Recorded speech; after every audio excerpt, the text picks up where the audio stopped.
biblical texts. Sguardi Sulla, Divina, Commedia, which is Italian for Glances on the Divine Comedy, was composed by Roberto Piana and inspired by Dante's Alighieri's The Divine Comedy. Chorale Fantasy No. 1, entitled Comfort, Comfort My People, was composed by Shinuh, and the message of each movement is inspired by a different passage of text from the Bible. The Florentine poet Dante Alighieri authored an epic narrative poem in Italian called The Divine Comedy, which is completed between the years of 1308 to 1321. It is widely considered to be one of the world's great works of Western literature. Dante's The Divine Comedy comprises 14,233 lines of text, divided into 3 parts, each consisting of 33 cantos, which are significant units of division in long narrative poems. Dante's The Divine Comedy is a journey of a fictional version of Dante and his travels through hell, Inferno, purgatory, Purgatorio, and paradise, Paradiso. Dante is guided by the Roman poet Virgil, who represents the epitome of human knowledge and who leads Dante from the dark wood through the descending circles of the pit of hell, Inferno. Passing Lucifer at the pit's base, located in the very center of the Inferno, Dante and Virgil emerge on the beach of the island mountain of Purgatory. Virgil departs at the summit of Purgatory, where repentant sinners are washing away their sins. Dante meets Beatrice, Dante's lover, and leads Dante through successive ascending levels of heaven to the glory of God.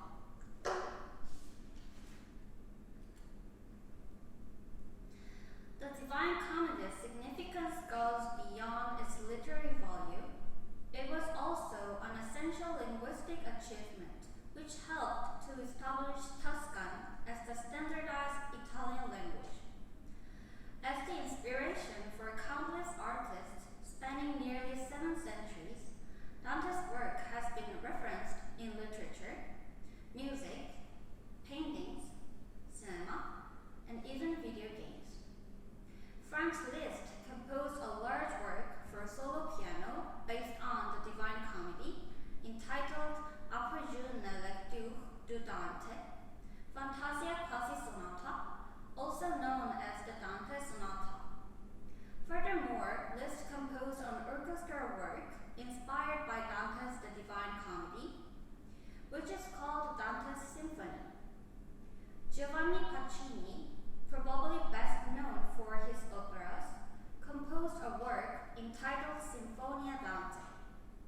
Tchaikovsky composed a symphonic interpretation of the tragic tale of Francesca da Rimini, a beautiful noblewoman who fell in love with her husband's brother and was condemned to Inferno in Dante's The Divine Comedy. Enrique Granados wrote a narrative symphonic poem, Dante, which features 2 episodes from The Divine Comedy. These are just a few examples of the extent of Dante's influence. Moreover, there are many references to The Divine Comedy in art. One of the most iconic sculptures in European art, Auguste Rodin's The Thinker, was the crowning element of the Gates of Hell, 2 bronze doors inspired by Dante's The Divine Comedy. Rodin's Paolo e Francesca and William Blake's The Circle of the Lustful depict Paolo and Francesca, an adulterous couple whose story appears in the second circle of Inferno, sharing the same story as Tchaikovsky's Francesca da Rimini. Blake's engraving portrays the couple swept away by an apparent whirlwind of irresistible desire, whereas Rodin's sculpture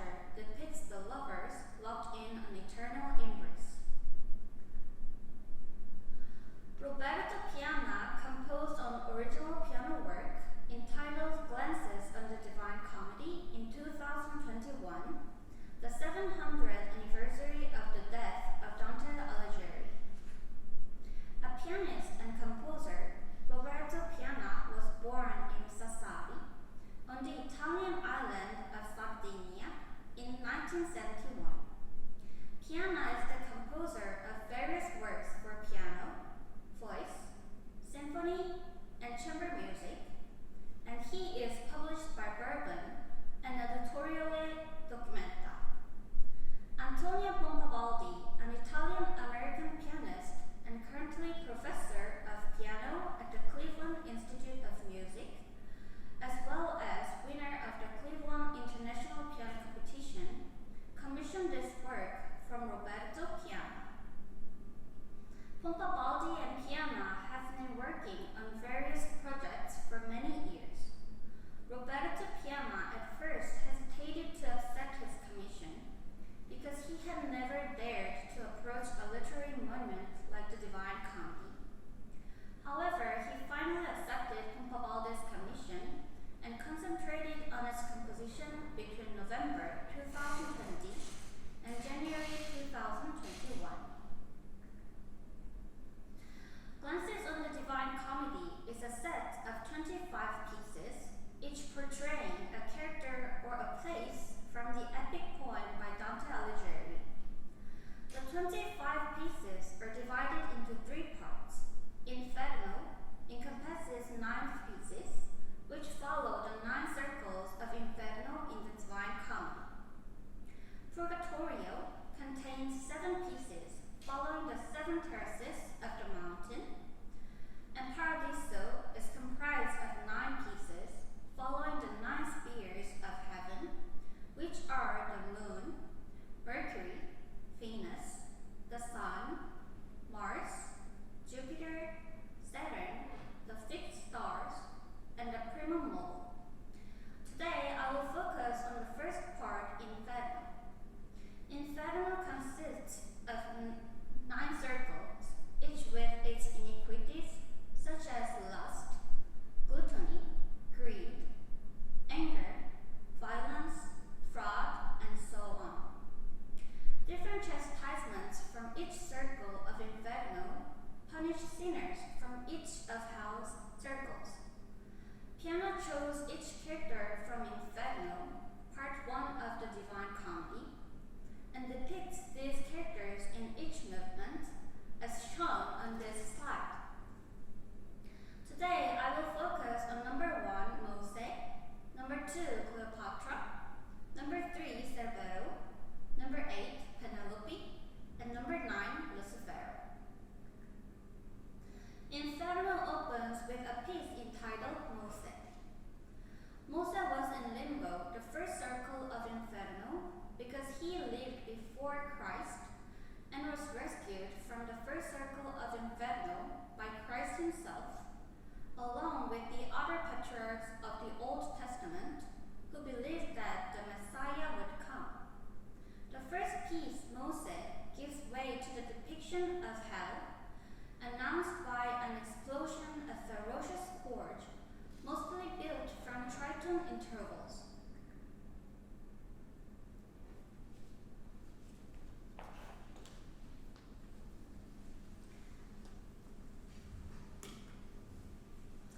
A tritone is an interval that symmetrically divides the octave. The 2 notes that form this interval are a distance of 3 whole steps apart. A tritone sounds like this.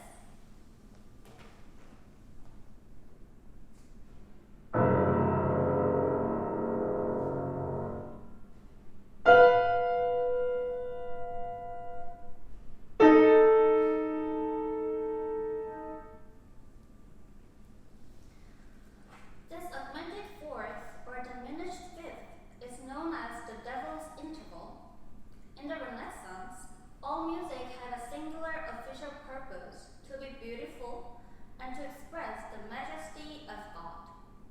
Anything unsettling or unstable was studiously avoided. Tritones were regarded as an unstable interval and therefore rejected by most theorists from the medieval ages to the end of the Renaissance. This excerpt features some of the tritones one can hear in this piece.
Roberto Piana, it's disclosed why he chose Mose for the first piece. While there are many other possible characters in Limbo, the first circle of Inferno, such as Adam, Noah, Abraham, Hippocrates, and others. Piana said that the figure of Mose has always fascinated him because, in his words, Mose's story is extraordinary.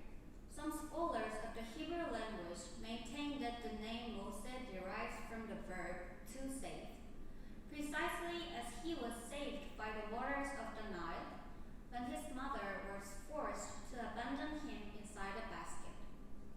His figure is full of symbolism. The topic of salvation is very relevant today.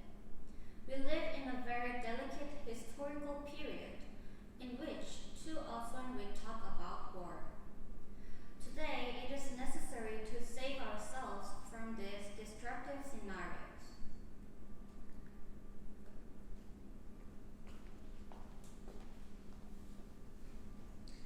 The second piece is Cleopatra. Cleopatra has been banished to the second layer of Inferno because she was a seductress who lived a life of lust. Cleopatra was the greatest and most remembered Egyptian ruler of all time, but she was known as a seductress who had many lovers and who was unfaithful to her spouses. All those banished to this circle are punished by being blown back and forth by strong winds, and they cannot control their movements. After Dante's voice, we hear Cleopatra herself, a melancholy but still alluring voice. Dante's voice begins and ends this piece. There is a subtle relationship between these two voices. It starts with E at the beginning of Dante's voice, and when the voice returns at the end, it begins with B flat, which forms a triton. This is Dante's voice at the beginning.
featuring the goddess of luck, who determines all events that are unexplainable to mere mortals. Dante chose this goddess to emphasize that the wealth given to human is a coincidence. Number 5 is entitled Meso Celeste, an angel sent by God as a messenger to admonish the devils trying to hinder Dante and Virgil from their journey through the Inferno. The following piece, number 6, is entitled Epicuro, a philosopher who did not believe in the existence of the immortal soul. Dante's voice again makes its appearance in this movement. In number 7, Piana depicts the Arpes, or harpies in English, the Greek and Roman mythological half-human, half-bird creature, capable of vicious and cruel punishment. The sinners who committed suicide were tied to trees in the seventh circle and pecked by the harpies. The harpies eat the leaves, but continually wound the prisoners in this process.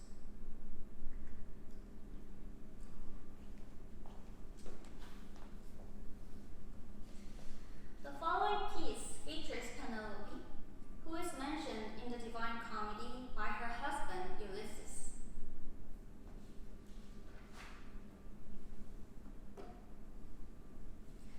Ulysses has been banished to the 8th circle of Inferno, where sinners are punished for fraud.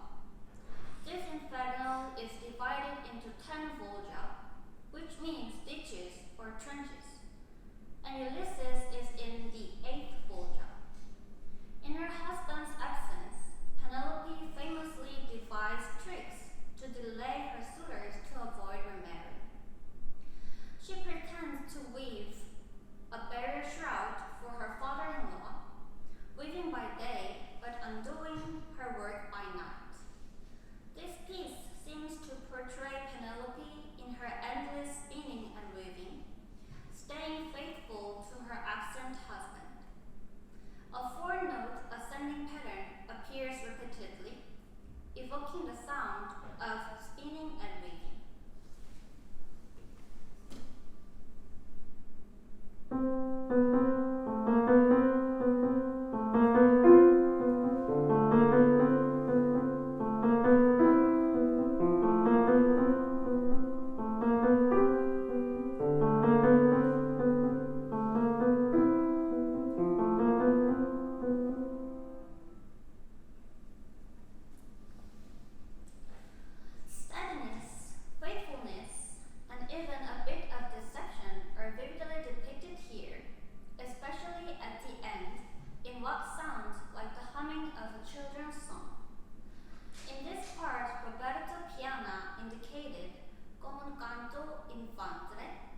Which means as a children's song. It is as if Penelope is smiling inwardly at her stratagem. The passage sounds like this.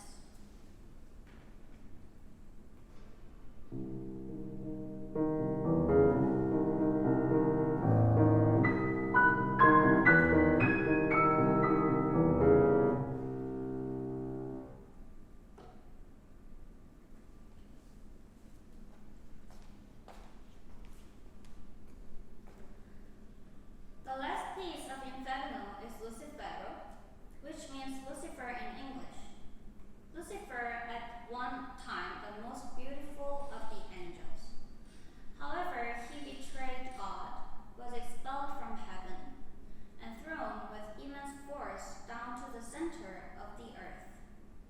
He became a horrible monster and is depicted by Dante as stuck with his body inside Lake Cocytus' permanently frozen waters.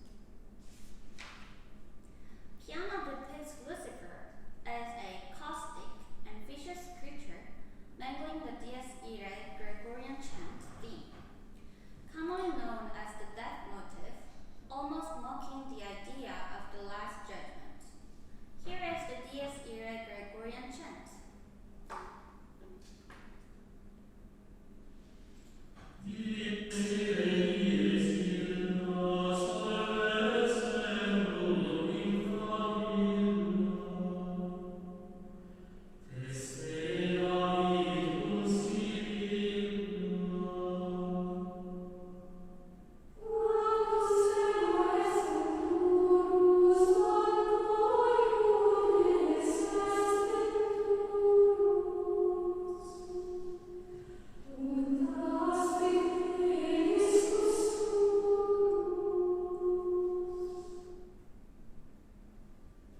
one of Piana's glances on the Divine Comedy, Mose, Cleopatra, Cerbero, Penelope, and Lucifer.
themes that transcend different religious viewpoints. And it can be said that this compositional perspective follows that of J.S. Bach or Olivier Messiaen, who incorporated their faith into their creative process.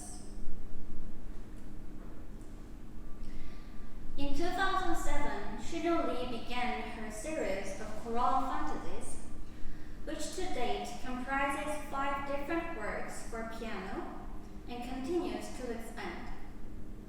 She uses a variety of musical ideas and techniques to convey elements of her chosen text. Number 1, Comfort, Comfort My People, is a solo piano piece consisting of 10 movements and portraying selected biblical messages found in Isaiah and Romans. Number 2 is a single movement in 2 parts based on a spiritual poem by George Herbert titled The Caller. Number 3, Alleluia, has a single movement but with 4 sections and is based upon a psalm text. Number 4, Ein festes Bruch ist unser Gott, also has a single movement and is based on the Lutheran chorale of the same title. Number 5, the Beatitudes, Blessed are the poor in spirit, was composed in 2019 and also is a single movement composed for the piano. Lee favors the genre of fantasy with its intrinsic structural and expressive freedom to realize her musical ideas. She has disclosed why she chose the fantasy genre for this piece. The fantasy was fascinating to me because I wanted to explore variety within the form rather than be hindered by sonatas, variations, or fugue, which already have established forms. Today I'm going to focus on number 1, Comfort, Comfort My People. Lee seeks to depict these scriptural messages using various compositional techniques and styles, including modal and highly dissonant transformations and occasional total serial transformation. Structurally, there are 8 movements between the first movement, Sinfonia, and the last movement, Finale, arranged with different titles and texts representing the themes of each movement. The passages of scripture coded beneath the title of each movement reveal each movement's theme, serving as an essential guide to understanding the work.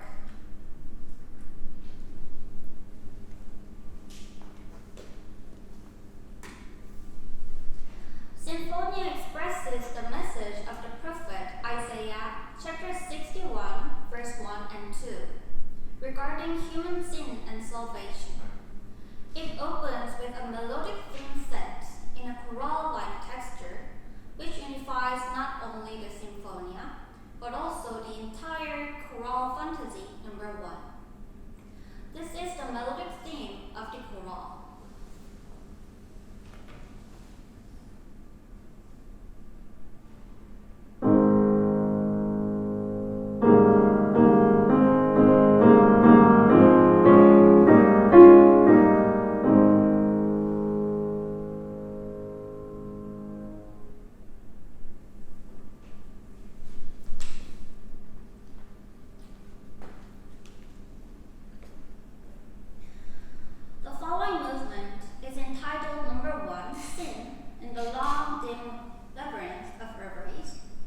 Which depicts Romans chapter 1, verse 21 to 25 as referring to people's sin and God's consequent judgment.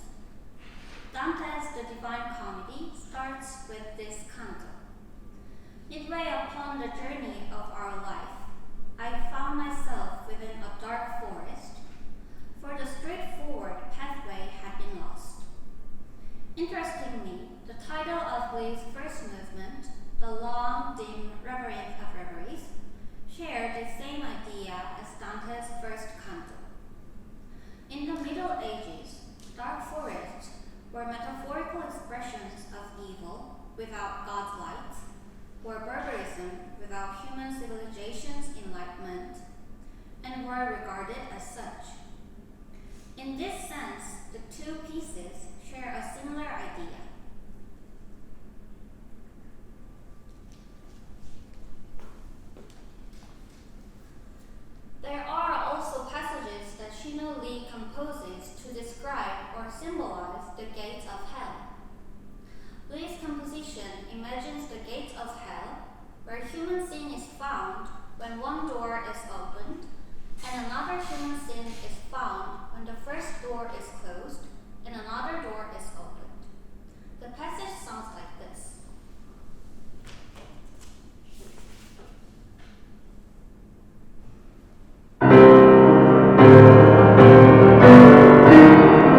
slowly, that is to play strongly.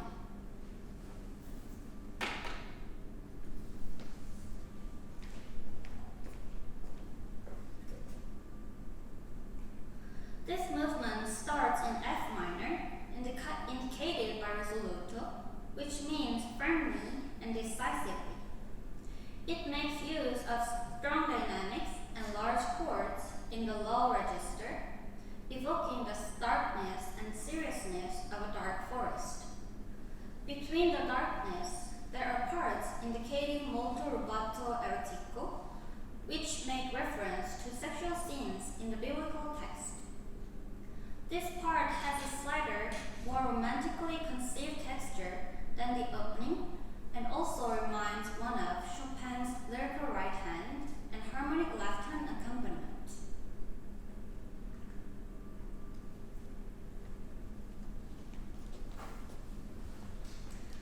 Number 2, Chorale, Lord have mercy, expresses the text of Luke chapter 5, verse 8. Go away from me, Lord, I am a sinful man. This movement has a chorale theme, which is a transformation of the opening chorale theme from Sinfonia. This is the transformation of the chorale theme in the second choral.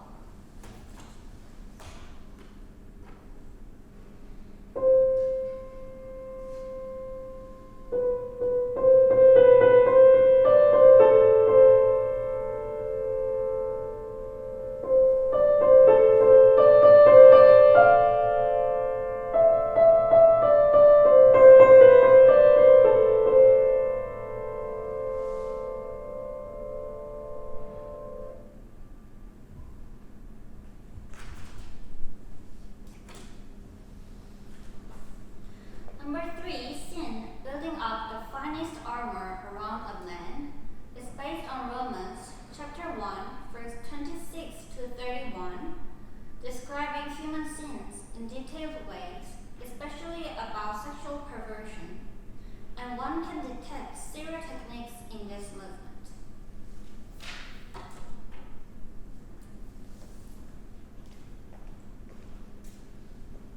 Number 4, a brimful living chalice of despair and horror and astonishment is based on Romans chapter 3, verse 10 to 18. And this movement is the last movement that describes human sins.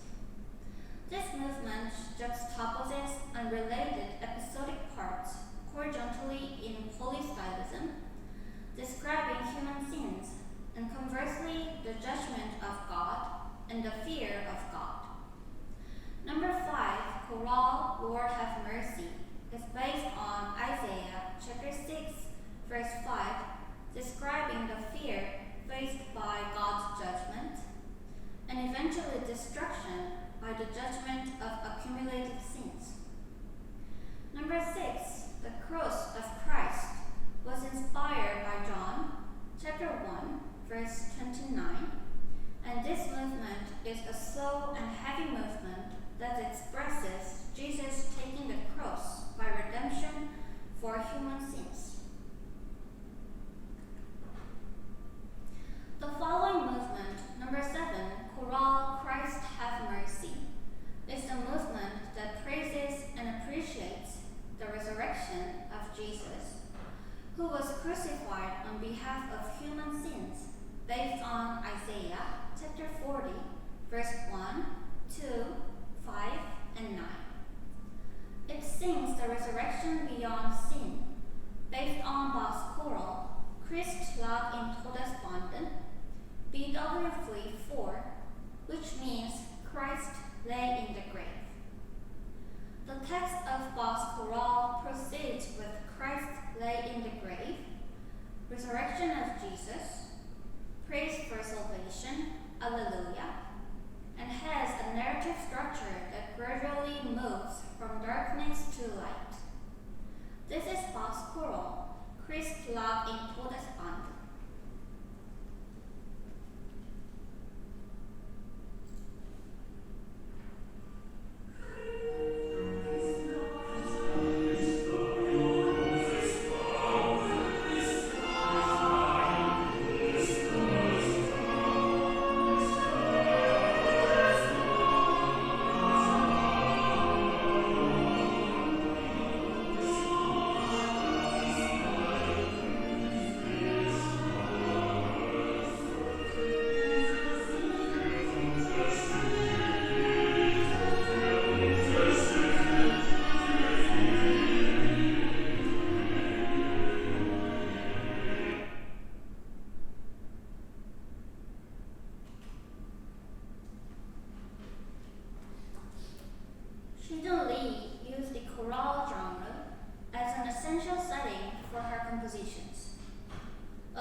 structure, it could convey the meaning of the text well above all else. For this reason, it can be said that a chorale theme is inextricably related to its text. Shinuh borrowed Bach's chorale with this association in mind. Lee said, anyone who knows Bach's choral music will recall the text while listening to this melody line. Even though this movement is purely instrumental, given the historical context of the chorale, it references, it implies redemption through the death and resurrection of Christ.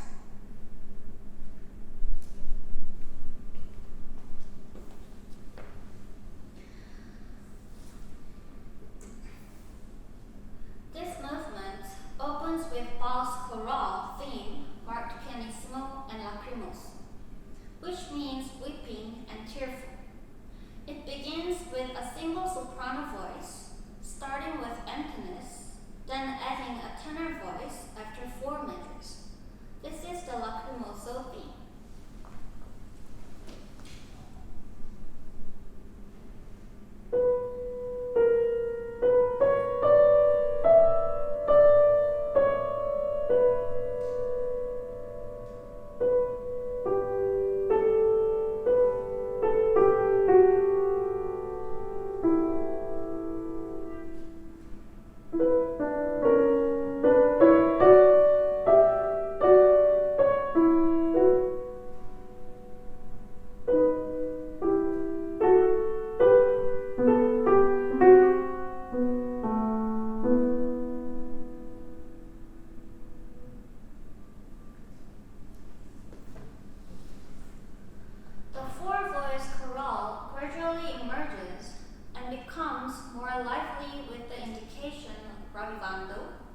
Which means reviving, brightening up.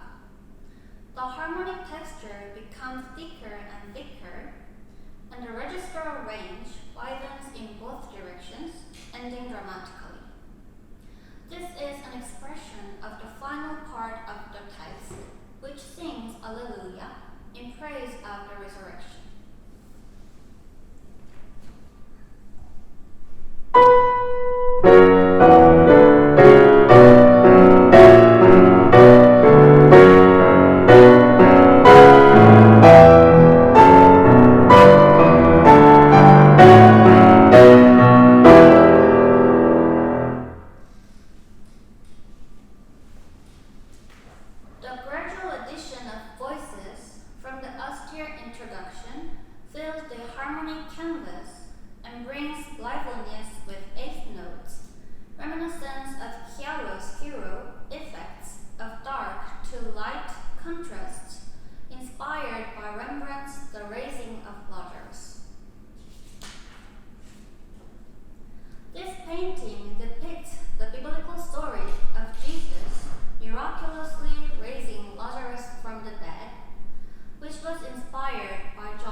Shinuh mentioned that she wanted to give the audience freedom of thought and imagination through the beauty of emptiness in this closing movement.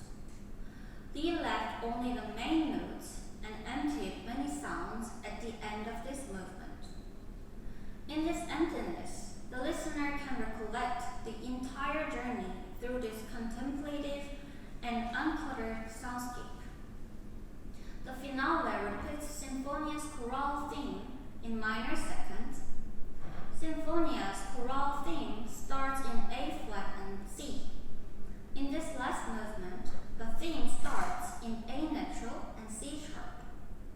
In the final bars, only the pitches A and E are used, sounding out their distant repetitions in quadruple piano dynamic. This spacious texture creates a feeling of ascending to heaven. It ends peacefully in A major, revealing the glory of God. In conclusion, two 21st century pieces for the piano, Glances on the Divine Comedy by Roberto Piana, and number 1, Comfort, Comfort My People by Shinuh, depicts the concepts of rebellion and redemption inspired by Dante's The Divine Comedy and in biblical texts. They present their distinctive languages in developing and exploring compositional devices and philosophies of sound. Piana portrays a character from the epic poem The Divine Comedy, depicting its iniquity in the 9 circles of Inferno. Lee focuses on religious themes by exploring biblical messages, allowing her to connect her audience with the scriptural messages through the journey of her musical works. I will now perform number 1, Scene in the Long, Dim Labyrinth of Reveries, number 7, Chorale, Christ Have Mercy, and the concluding piece of the set, Finale.